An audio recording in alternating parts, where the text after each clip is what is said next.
The Bible Study Podcast, episode 186. Today, the Bible Study Podcast continues the study of Revelation with chapter 2.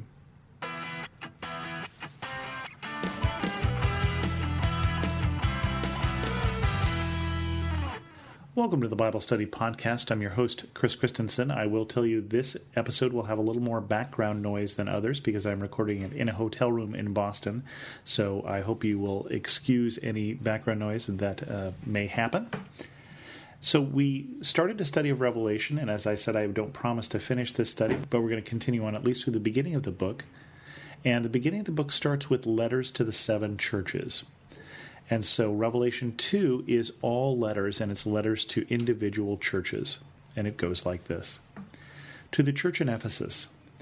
To the angel of the church in Ephesus write, These are the words of him who holds the seven stars in his right hand and walks among the seven golden lampstands. I know your deeds, your hard work, and your perseverance. I know that you cannot tolerate wicked men, and that you have tested those who claim to be apostles, but are not, and have found them false. You have persevered and have endured hardships for my name, and have not grown weary. Yet I hold this against you. You have forsaken your first love. Remember the height from which you have fallen. Repent and do the things you did at first. If you do not repent, I will come to you and remove your lampstand from its place. But you have this in your favor. You hate the practices of the Nicolaitans, which I also hate. He who has an ear, let him hear what the Spirit says to the churches. To him who overcomes, I will give the right to eat from the tree of life, which is in the paradise of God.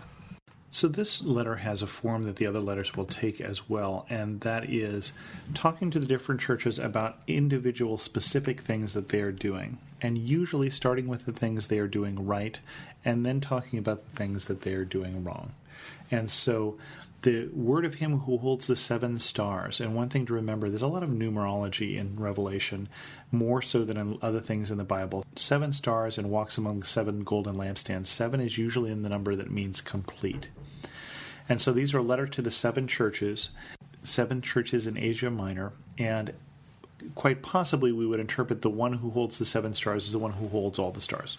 So since 7 is a complete thing. So I know your deeds, your hard work, and your perseverance. So you've done really well, basically, is how this starts out. I know you don't tolerate wicked men.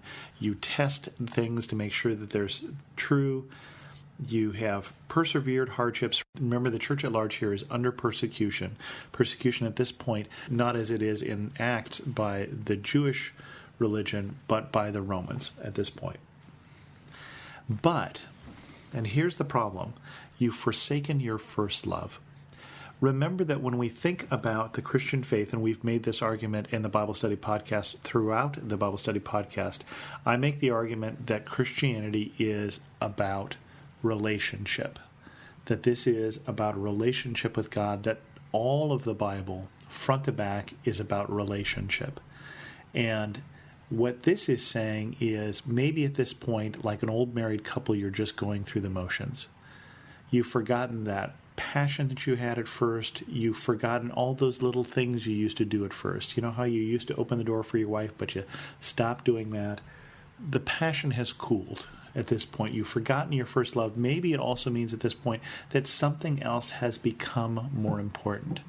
This is a marriage that's at risk. This church here is at risk of forgetting the most important thing in their life is the bridegroom, which is Christ.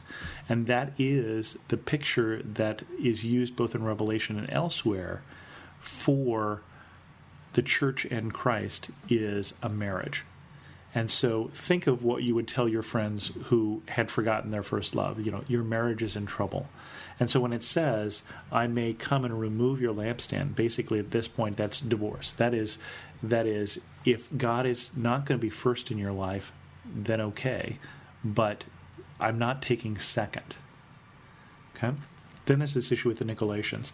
And we don't know exactly what was the problem with the Nicolaitans, but there's some hints. This is a heresy that did not survive that long, but we do get hints from some of the early church fathers. So Irenaeus, for instance, said that they lead lives of unrestrained indulgence.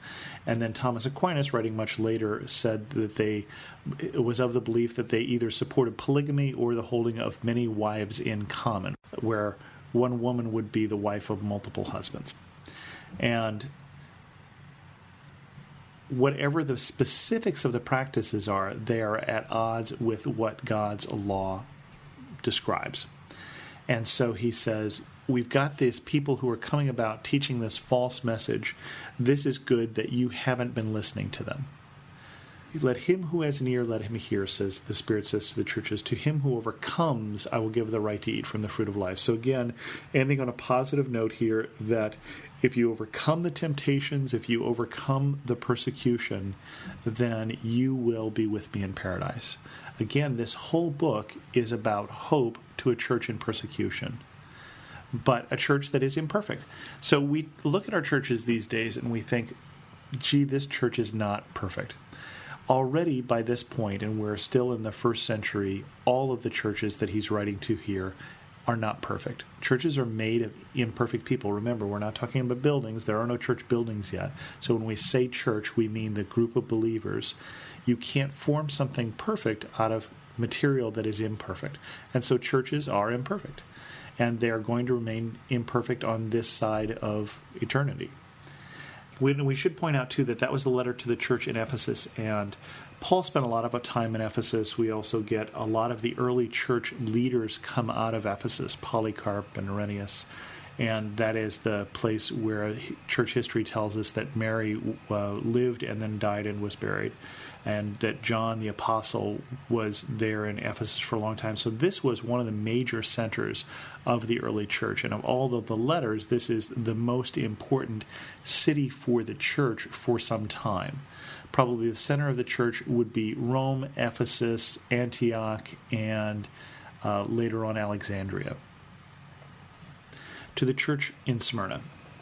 To the angel of the church in Smyrna write, these are the words of him who is the first and the last, who died and came to life again.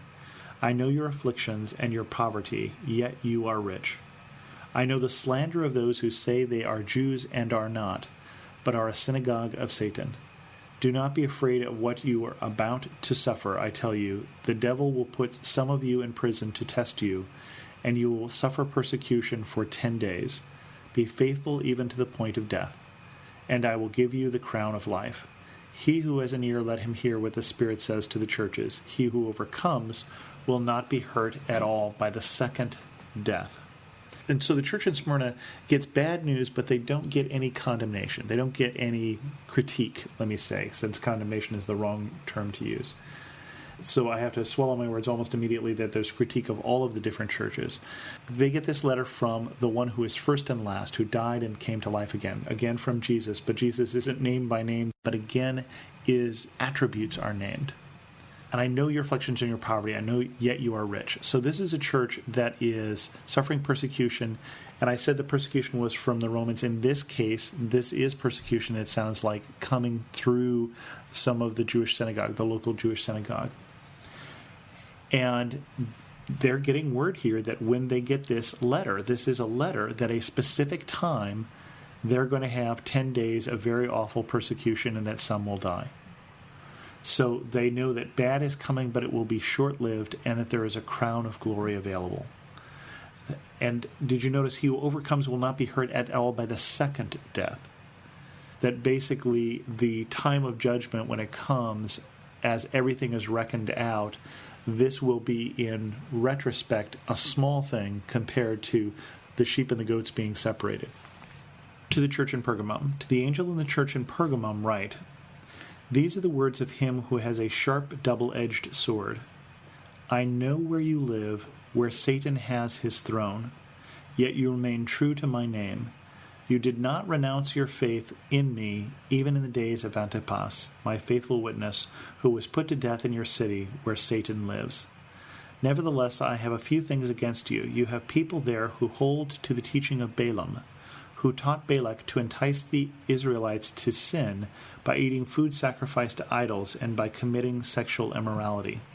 Likewise, you also have those who hold to the teaching of the Nicolaitans. Repent, therefore. Otherwise, I will soon come to you and will fight against them with the sword of my mouth. He who has an ear, let him hear what the Spirit says to the churches. To him who overcomes, I will give some of the hidden manna. I will also give him a white stone with a new name written on it, known only to him who receives it. how would you like to hear that the place where you live is the place where Satan dwells? Because that's the word to the church at Pergamum. Pergamum is a city that is a center for emperor worship, so that might be what that is referring to. If you want to see the temple at Pergamum, that's actually in a museum in Berlin now. And I didn't say in the earlier parts, but did you notice that all of these are written to the angel of the church in? And I think one of the things, remember, angel is a messenger of God, is one of the things to keep in mind is that God doesn't leave us alone, and that God doesn't leave churches alone. That there is a messenger of God who is standing guard there in Pergamum that is protecting this church. And so this is a city, Pergamum, where people have already been put to death for their faith. Antipas is named in here specifically. But he says you hold to the teachings of Balaam. And Balaam, you may remember, is the story of a man who is brought out to curse the Israelites in the book of Exodus. And he is corrected by his donkey and told not to curse Israel. And so he blesses them instead. But he figures out a way to ensnare them, which is to have the local women expose themselves to the Israelites, who then got involved with these local women and started committing idolatry. And so probably the two things that are going on here is an intermixing of those who are Christian with those who are not. So sexual immorality is mentioned here, and also idolatry, as happened in the story of Balaam. And so he says, hang on a second here. Remember how we had back here before that the church in Ephesus had lost its first love. This is a church that has stepped out. This is a church that is sleeping with somebody else. This is a church that is cheating on God. That is not something that is desired. And that is not something that is tolerated. Notice that this letter is introduced as the words of one who has a sharp, double-edged sword. This is a scary Jesus that is introduced to this church. Repent, therefore, or I will come and fight against them with the sword of my mouth. And then I will give you some hidden manna. Manna, remember, is the bread that was given to the people of Israel in the wilderness to give them strength. It was provided by God miraculously. So I will give you provision miraculously. I will support you and give you strength miraculously. I also give you a white stone with a new name on it. And a name is very important because remember when Jesus looks at Peter and he says, you're not Simon, you're Peter now. You're rock. He is basically defining the characteristics that he sees in Peter that Peter will become. Names are important because they're a symbol of the people, and they are a handle on their key attributes. And so he says, basically, I'm going to give you a new name. I'm going to change who you are. And then finally to the church in Thyatira. To the angel in the church in Thyatira, write, these are the words of the Son of God, whose eyes are like blazing fire and whose feet are like burnished bronze. I know your deeds, your love and faith, your service and perseverance, and that you are now doing more than you did at first. Nevertheless, I have this against you. You tolerate that woman Jezebel, who calls herself a prophetess. By her teaching, she misleads my servants into sexual immorality and the eating of food sacrificed to idols. I have given her time to repent of her immorality, but she is unwilling. So I will cast her on a bed of suffering, and I will make those who commit adultery with her suffer intensely, unless they repent of her ways. I will strike her children dead. Then all the churches will know that I am he who searches hearts and minds, and I will repay each of you according to your deeds. Now I say to the rest of you in Thyatira, to you who do not hold to her teaching and have not learned Satan's so-called deep secrets, I will not impose any other burdens on you. Only hold on to what you have until I come. To him who overcomes and does my will to the end, I will give authority over the nations. He will rule with an iron scepter. He will dash them to pieces like pottery. Just as I have received authority from my Father, I will also give him the morning star. He who has an ear, let him hear what the Spirit says to the churches. And so Thyatira has this problem that they are accepting the teachings of a false teacher, a false prophetess. And again, like the church earlier, they're being led into sexual immorality and to the eating of the food sacrificed to idols. And so God has been patient with, up until this point, Jezebel, but he is about to judge her. And he's about to judge her and her children and those who have been listening to her. And so this, again, is a scary Jesus. This is a Jesus who has an iron scepter. This is a Jesus whose eyes are like blazing fire. So this is a Jesus who is on the other side of the resurrection and is a risen, powerful Son of God. And so we should see that in this, although Jesus is still the Jesus who died for our sin, this is still a God who cared about sin. Remember, God cared so much about sin that he was willing to sacrifice his son. That doesn't mean he stops caring about it. And so he does care about what we do. And again, think again of that model of the relationship between the church and Jesus as being a marriage relationship. And you are not indifferent, even in a good marriage, to what your spouse is doing. With that, we're going to end this episode of the Bible Study Podcast. If you have any questions, feel free to send an email to host@thebiblestudypodcast.com or leave a comment on this episode at thebiblestudypodcast.com. And as always, thanks so much for listening.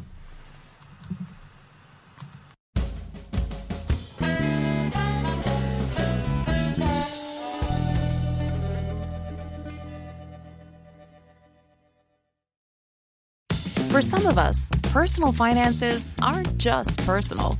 They include loved ones, neighbors, the communities we call home, and the causes we hold in our hearts. At Thrivent, planning your finances is bigger than just money. We help you put your plans into motion and faith into action so you can do more for the ones in your heart.